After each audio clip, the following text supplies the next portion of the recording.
ব্যবস্থা আমরা তাও বাস্তবায়ন করার চেষ্টা করছি। তারপরে স্যার আমাদের আছে ড্রিপ ইরিগেশন করে থাকে, এবং আমরা যারা আছি সেচ বিভাগ, আমাদের বিএসসি কাজ হলো সেচ প্রযুক্তি উন্নয়ন, সেচের কাজ, দক্ষ সেচ প্রযুক্তি তথা এডব্লিউডি ড্রিপ ইরিগেশন, এডব্লিউডি বাস্তবায়ন, ড্রিপ ইরিগেশন স্প্রিংলার ইরিগেশনের মাধ্যমে বাস্তবায়ন হবে।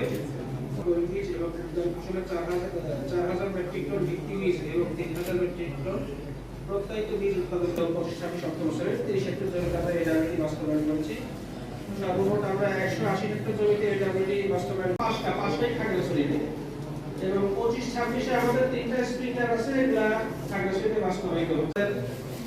কৃষি সম্প্রসারণ অধিদপ্তরের কৃষি কর্মকর্তা উপসহকারী সংশ্লিষ্ট ব্লকের সম্পন্ন করেছি, এবং খাগড়াছড়ি জেলায় 10টি প্রশিক্ষণ সম্পন্ন করেছি। সব মিলে আমাদের বিদ্যুৎ চালিত এলএনটি আমরা দিয়েছি, সেচ যন্ত্র স্থাপন এবং সেখানে সেচ নালার নির্মাণ পাটনারে, এটা দুটোই খাগড়াছড়িতে, একটা দেগিনালায় আর একটা হলো বুইবাগ। অসুবিধা কিছু স্যার আপনাদের নলেজ দেবো, যেন প্রকল্পের কৃষি ভবিষ্যৎ ইরিগেশনের পরিস্থিতি করতে সুবিধা হয়, আমি নলেজ দেওয়ার জন্য বলছি। নেমে এসেছি এখানে আমরা সেচের জন্য যখন বিদ্যুৎ লাইন নির্মাণ করতে হবে, আমাদের প্রকল্পে বিদ্যুৎ লাইনের পয়সা ধরা আছে, এটা অনেক বেড়ে গেছে।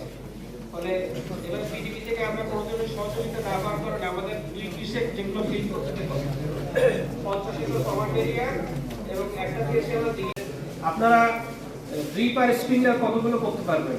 আমাদের স্যার, আমি অবগতির জন্য যাই নাই, আমাদের এখানে প্রতিষ্ঠানের সাথে কাজ করছে।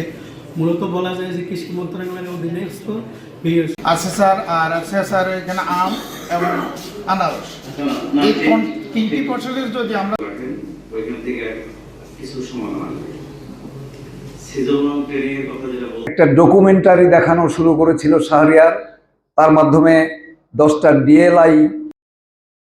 যোগাযোগের ব্যবস্থাপনা যদি সঠিক না থাকে, উৎপাদন করে সেটাকে মার্কেট চ্যানেল বা এই যে ভোক্তাদের কাছে পর্যন্ত পৌঁছে দিতে না পারলে কোনোভাবেই উৎপাদনকারীকে, উদ্যোক্তাকে, কৃষককে লাভবান করা সম্ভব না।